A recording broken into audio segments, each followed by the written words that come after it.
नमस्कार. मराठी मायबोली कथा या आपल्या यूट्यूब चॅनलवर तुमचं खूप खूप स्वागत आहे.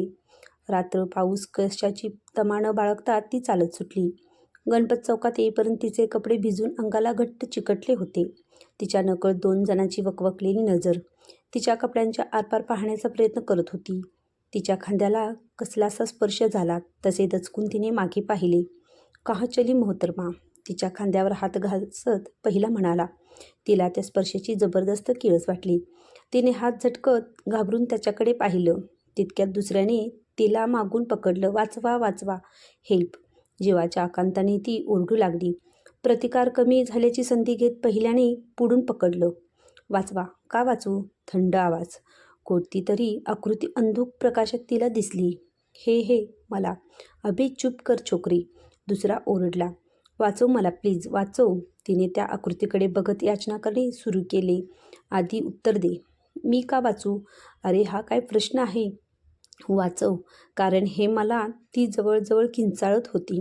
ए फिर चिल्ला रही है. पहिला, मुंह बंद कर इसका पहले.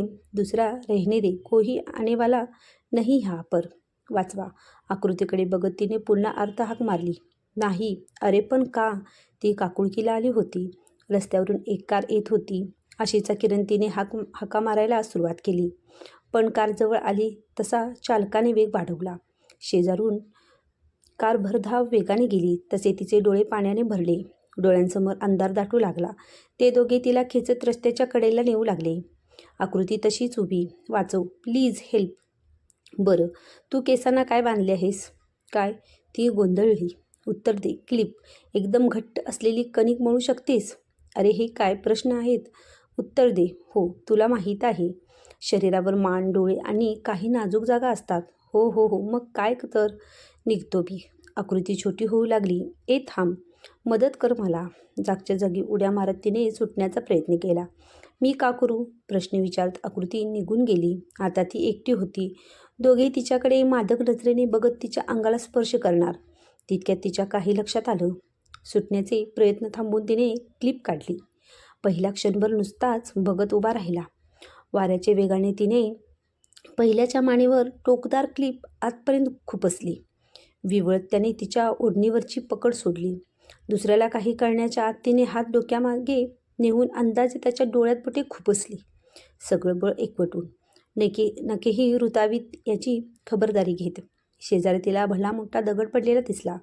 दुसऱ्याला धक्का देत तिने जमिनीवर पाडले आणि हातात दगड घेतला. दोघांनी तिच्या या आक्रमक उत्तराची अपेक्षाही केली नव्हती. निघून जा इकडून, निघून जा. दोघातल्या एकाने एक पाऊल तिच्याकडे टाकलं आणि तिने हातातला दगड जोरात त्याच्या पोटाच्या दिशेने भिरकावला. पहिला आघाताने बेशुद्ध होऊन जमिनीवर निपचित पडला. ते पाहून दुसरा घाबरला आणि आडमार्गाने पळून गेला. ती अजूनही थरथरत होती. बेशुद्ध पडल्याकडे पाहत तिने खाली पडलेली बॅग उचलली आणि घराकडे जवळजवळ धावत निघाली. तू मदत का नाही केलीस रे तिला? मी का करू? त्याने हसून विचारले. अरे हे बघ, मी तुला परत सांगतो आहे. निदान मला तरी सरळ सरळ उत्तर देत जा. बरं, मग नेमकं मदत म्हणजे अजून काय करायला हवे होते? मी दाऊ, त्या दोघांवर विजेचा मारा करायला हवा होतास. ते माझ्या हातात आहे. मग सरळ चक्र फिरवायचेस मानेवरून, नाहीतर कोणाला मदतीला तरी पाठवायचेस. आणि हे किती वेळा करणार मी दाऊ? म्हणजे सगळं मीच करू लागलो तर ज्यांना सबल शरीर दिलं, शक्ती दिली, हातपाय दिले, ते काय करणार? पण आज ही मुलगी वाचली म्हणून प्रश्न संपतो का? प्रत्येक वेळी मी मध्ये पडलो तर नारीला तिची ताकद कशी कळणार दाऊ? नारीची ताकद पुरुषापुढे निभावू लागेल तिच्या शक्तीचा. का नाही? तिच्यातही माझीच शक्ती आहे दाऊ.